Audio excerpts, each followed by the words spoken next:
Cooch Behar trophy के अंतर्गत वलसाड़ में खेले गए फाइनल मुकाबले में मध्य प्रदेश की अंडर 19 टीम ने मेजबानी गुजरात को 6 विकेट से हराकर इतिहास रच दिया। यह वही टूर्नामेंट है जिसमें मध्य प्रदेश इससे पहले 2 बार फाइनल तक तो पहुंचा था, लेकिन खिताब हाथ नहीं आ सका। सत्र 2001 में हरियाणा के खिलाफ, 2017-18 में विदर्भ के खिलाफ हार ने टीम को निराश किया था, लेकिन इस बार हालात बदले हुए नजर आए। आत्मविश्वास बदला और नतीजा भी बदल गया। कूच बिहार ट्रॉफी जो 1945-46 से खेली जा रही है, भारतीय क्रिकेट की सबसे प्रतिष्ठित जूनियर प्रतियोगिताओं में गिनी जाती है।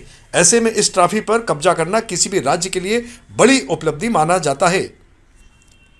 All the partners, IDFC First Bank, Apollo Tyres, Adidas, SBI Life, Campa, Attenberg, Asian Paints and Geostar.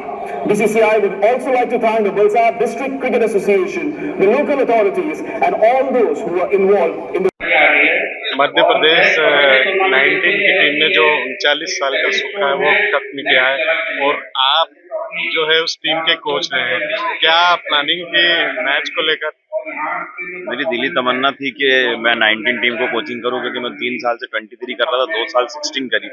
लेकिन मुझे लगता है कि डोमेस्टिक में 2 ही टीम को ज्यादा वॉच किया जाता है, एक रणजी ट्रॉफी, एक 19 अंडर 19, क्योंकि 2 ही टीम जो सीनियर टीम से रहती है, जो सीनियर रणजी ट्रॉफी जो सीनियर इंडिया टीम बनती है उससे वर्ल्ड कप होता है, और अंडर 19 टीम जो डोमेस्टिक क्रिकेट होता है उससे वर्ल्ड कप होता है। तो इसलिए सबसे ज्यादा जो इंडिया में वॉच किया जाता है वो डोमेस्टिक में अंडर 19 और रणजी ट्रॉफी को ज्यादा किया जाता है। काफी अच्छी स्टडी थी, मतलब हमने ये बोला था बॉयज को अपने फ्री खेलो, अपना जो अपना नेचुरल गेम है वही खेलिए, और काफी उन्होंने अच्छा कमिटमेंट दिखाया।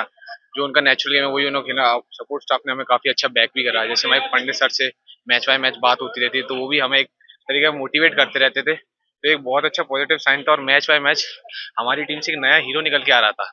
तो ऐसा नहीं था कि सिर्फ 1-2 प्लेयर पे हमारी टीम डिपेंड थी, सब प्लेयरों ने काफी अच्छा करा। इंदौर के भागीरथपुरा में दूषित पानी की शिकायत सामने आने के बाद नगर निगम ने इसे बेहद गंभीरता से लिया और प्रभावित इलाकों में नर्मदावार ड्रेनेज लाइनों को बदलने का काम शुरू कर दिया है। कई प्रमुख गलियों में जहां पहले से काम पूरा हो चुका है, वहां अब नियमित रूप से नर्मदा का पानी सप्लाई किया जा रहा है। वहीं जिन गली मोहल्लों में लगातार शिकायतें मिल रही थी, वहां ड्रेनेज और नर्मदा की पुरानी लाइनों को हटाकर नई सप्लाई लाइनें डाली जा रही है। नर्मदा प्रोजेक्ट से जुड़े अफसरों के मुताबिक इलाके में करीब 20 से अधिक स्थानों पर नई लाइनें बिछाने का काम चल रहा है। इन कार्यों को 1 माह से पहले पूरा करने का टारगेट तय किया गया है। अफसरों का कहना है कि हर नई लाइन में पहले तकनीकी टेस्टिंग की जाएगी। पानी सैंपल जांच आने के बाद ही नियमित सप्लाई शुरू हो। देखिए, 30% हिस्से में तो हमने नर्मदा जी से सप्लाई शुरू कर दिया है। आज भी लोगों ने उस हिस्से में पानी का उपयोग किया है। बचे हुए हिस्से में 15 से 20 दिन में काम पूरा होगा, उसके बाद उस हिस्से में भी सप्लाई शुरू हो जाएगी। का मामला इंदौर में जोन 11 के वार्ड 60 में नार्थ तोड़ा बाबा मंदिर के पास लगे संकल्प से समाधान अभियान के तहत आयोजित शिविर में सुबह से ही नागरिकों की आवाजाही बनी रही। शिविर में नगर निगम के विभिन्न विभागों के अधिकारी और कर्मचारी मौजूद रहे, जिन्होंने प्राप्त आवेदनों की प्राथमिक जांच की। महापौर पुष्पमत भार्गव ने शिविर में पहुंचकर प्रत्येक काउंटर की स्थिति देखी और यह सुनिश्चित किया कि किसी भी नागरिक को अनावश्यक परेशानी न हो। उन्होंने अधिकारियों को निर्देश दिए कि पात्र आवेदनों का निराकरण तय समय सीमा में किया जाए। मध्य प्रदेश सरकार आपके द्वार, संकल्प से समाधान। मध्य प्रदेश के यशस्वी मुख्यमंत्री डॉक्टर मोहन यादव जी के निर्देशन में और उनकी इस योजना से कि हर गरीब तक मध्य प्रदेश सरकार की योजनाएं पहुंचे, और जितनी भी योजनाएं, लगभग 100 से ज़्यादा अलग अलग योजनाएं मध्य प्रदेश सरकार गरीब कल्याण के लिए चलाती, चाहे वो युवाओं के लिए हो, महिलाओं के लिए हो या वृद्धों के लिए हो। इन सब योजनाओं का लाभ जो लोग ले रहे हैं वो सुचारू रूप से लेते रहें। गलती से जिनका नाम इन योजनाओं की सूची से कट गया वो फिर से अपना नाम जुड़वा लें, और स्वनिधि जैसी योजनाओं के माध्यम से रोजगार लेने के लिए शिविर आपके द्वार पर लगाया जा रहा है। तो चाहे वृद्धा पेंशन हो, कल्याणी योजना हो, स्वनिधि की योजना हो, संबल की योजना हो, तो 12 जनवरी से लेकर 31 मार्च तक अलग अलग 2 चरणों में मध्य प्रदेश की सरकार नगरीय निकायों के माध्यम से हर गरीब को इन योजनाओं का लाभ देने के लिए उनके घर में, उनकी कॉलोनी पर जाकर इन शिविरों का आयोजन कर रही है। और दूसरे चरण में क्लस्टर पर और तीसरे चरण में शहर के सभी बड़े जनप्रतिनिधि अधिकारी भी इन लोगों की योजनाओं को सही तरीके तक पहुंचाने के लिए कैंपों में रहेंगे। आज वार्ड 60 में हमने लोगों से आग्रह किया है कि या तो आज इस शिविर में या जोन पर या 16 फरवरी से फिर जब कैंप लगेंगे तो अपनी योजनाओं का लाभ लेने के लिए वो ज़रूर आवेदन दें। जिनका नाम गलती से कट गया उसको ठीक कराएं। और मध्य प्रदेश की भारतीय जनता पार्टी की सरकार जो डॉक्टर मोहन यादव जी के नेतृत्व में दिन प्रतिदिन गरीब कल्याण के लिए काम कर रही है, महिलाओं के सम्मान के लिए काम कर रही है, युवाओं को स्वाभिमान बनाने के लिए काम कर रही है, तो उन योजनाओं को पहचानने के लिए ये शिविर सब आयोजित किए गए हैं। मुझे खुशी है इस बात की कि आज के इस शिविर में कई महिलाएं बहुत जागृत रूप से योजनाओं की जानकारी भी रखती हैं और उनका लाभ लेने के लिए आज यहाँ आई भी। वाटर लैब को लेकर आपकी क्या?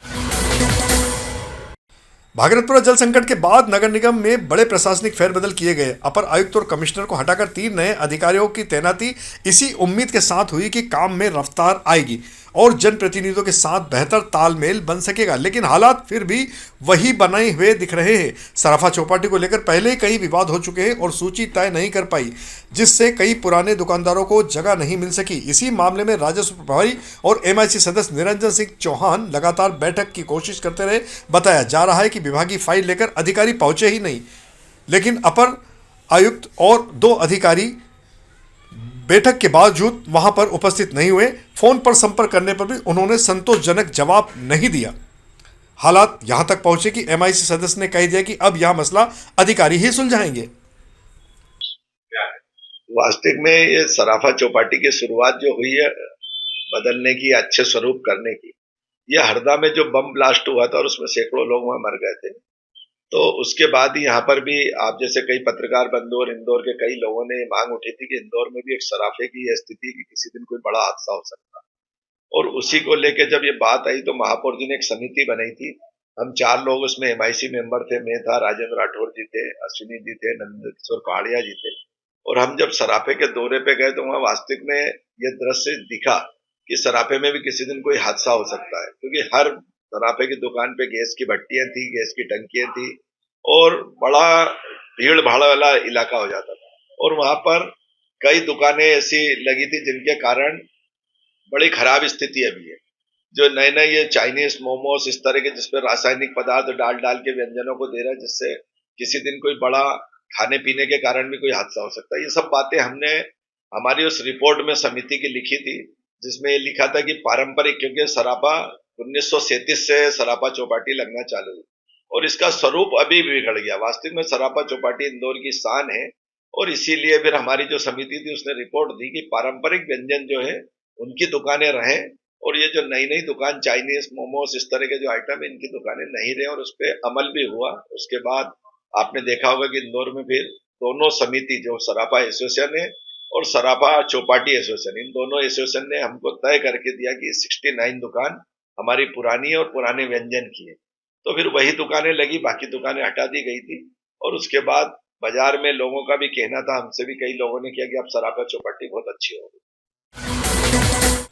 बुधवार को मुख्य सचिव की अध्यक्षता में कलेक्टर, कमिश्नर और MPIG के साथ अहम कॉन्फ्रेंस आयोजित की गई। यह बैठक भोपाल में पूर्व में आयोजित कलेक्टर कॉन्फ्रेंस के फॉलोअप के तौर पर की गई, जिसमें विभिन्न विभागों की प्रगति और लक्ष्य की समीक्षा की गई। बैठक में यह आकलन किया गया कि किन योजनाओं में लक्ष्य पूरे नहीं हो पाए और किन क्षेत्रों में लगातार प्रगति हो रही है। साथ ही नगर विकास से जुड़ी नई योजनाओं पर भी चर्चा हुई। स्वास्थ्य प्रबंधन के क्षेत्र में विशेष रूप से IMI MRI में सुधार को लेकर ठोस कार्य योजनाओं पर जोर दिया गया। आज मुख्य सचिव महोदय द्वारा कलेक्टर, कमिश्नर और SPIG के साथ कॉन्फ्रेंस हुई है।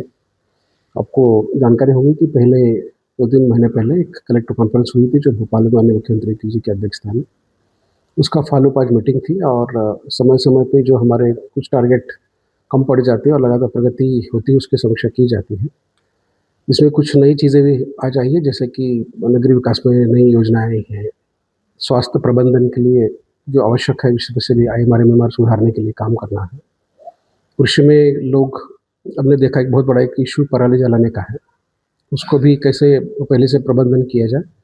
ऐसे कई इशू आए हैं जो कृषि को बढ़ावाने के लिए, चूँकि यह 2026 कृषि वर्ष घोषित किया गया है, उसके जो 10 अलग आयाम हैं, उस आयाम पर किस प्रकार काम किया जाए उसके बारे में मार्गदर्शन मिला और उस प्रकार के टारगेट मिले हैं, वही हम काम कर रहे हैं। और हम कोशिश करेंगे कि यहाँ पे जिलों में जो शासन की मंशा है वो धरातल पर पहुँचे। पेयजल को लेकर भी कोई चर्चा? इंदौर क्राइम ब्रांच पुलिस ने अवैध मादक पदार्थ के खिलाफ बड़ी कार्रवाई करते हुए 18.51 ग्राम MD ड्रग्स के साथ एक आरोपी को गिरफ्तार किया है। आरोपी मोहम्मद अफजल निवासी मल्हारगंज को शांतिपथ चौक इको पार्क के पास से पकड़ा गया। जब्त MD ड्रग्स की अंतर्राष्ट्रीय कीमत करीब 1,90,000 रुपये बताई जा रही है। पुलिस ने आरोपी के पास से एक 2 पहिया वाहन भी जब्त किया है। आरोपी के खिलाफ NDPS एक्ट के तहत मामला दर्ज किया गया है। तो यह थी हमारी आज की प्रमुख खबरें। खबरों का सिलसिला आगे भी जारी रहेगा। इंदौर से जुड़ी ताजा और महत्वपूर्ण जानकारियों के लिए आप हमारे दोपहर न्यूज चैनल से लगातार जुड़े रहने के लिए सबसे पहले इसे सब्सक्राइब करें। यदि आपके पास भी कोई महत्वपूर्ण खबर या जानकारी हो तो आप 9827329911 पर दोपहर न्यूज चैनल से संपर्क कर सकते हैं। धन्यवाद।